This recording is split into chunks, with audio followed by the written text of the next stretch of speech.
Now about spatial analysis. So I think you're quite familiar with something that is called spatial interpolation. So you've got this many data and you want to make it something like this. This is the same with the line interpolation. You need to take a good care when choosing interpolation methods. Some interpolation method that is spatial, you can do Kriging, you can do nearest neighbor, triangulation, spline. There are many ways to actually interpolate your spatial data. But again, you need to take a really good care, and you need to have like a spatial sense, like a physical sense. Does it make sense if, if your data looks like this? So again, it's trial and error, but you need to take a good care of it. And then we've got scatter plot. This is actually quite familiar to you if you remember in my other module, which is module 5. So it looks like this. So you've got an island and you've got 2 axes of the, it is called the principal axis of the current. In here, the case is current, okay? So most of the current is flowing in these 2 ways, and some of them are going that way. And if you remember the elliptical current, it's actually doing the thing that we have learned in the current section. So what you're actually plotting in here is, you can imagine if the current has 2 components, not horizontal, actually, the east-west component and the north-south component. And then you will actually see, for example, in this one, then the component actually looks like this. Okay, so if we have another axis in here, that's how it looks like. And that's basically your current ellipse.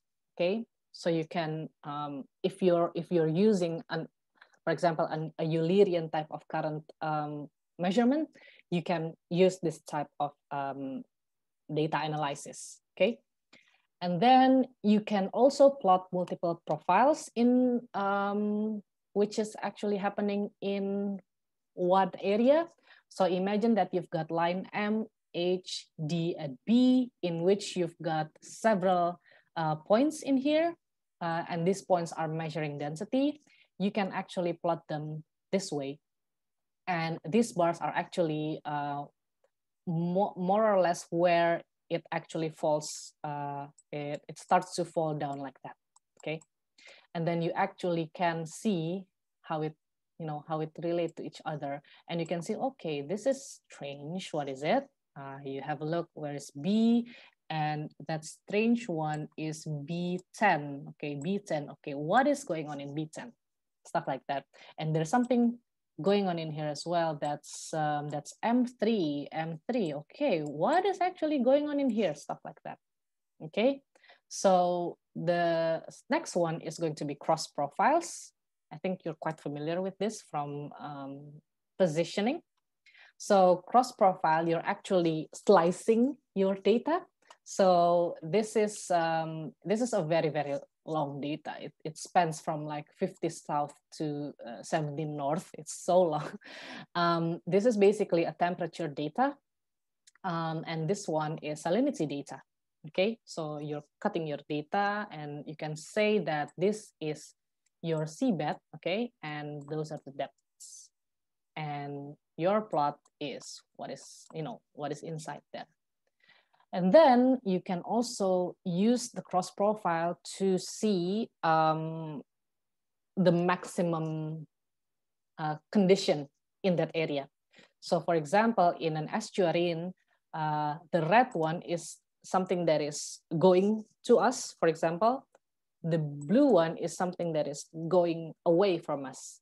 So you can see that there are 2 periods, the 2 maximum periods in which there are times when the bottom part is going towards us and the blue one is going away from us, but there are also times that it's in the other way around.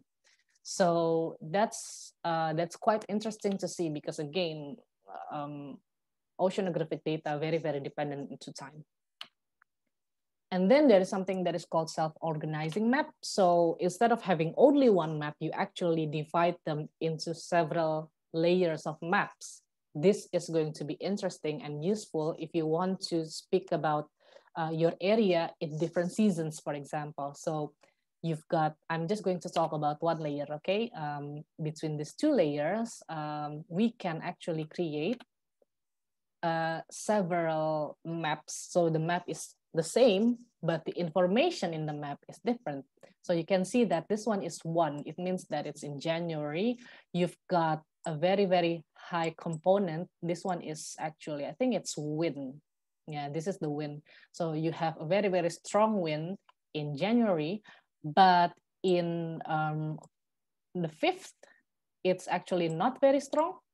And then between the 7th and the 8th, okay, which is July and August, there's a change in the wind direction from here going there, and then, oh, there's a very, very small wind in September as well, and stuff like that. So this is very, very useful if you want to have a look at seasonal trends. And yeah, that's about it.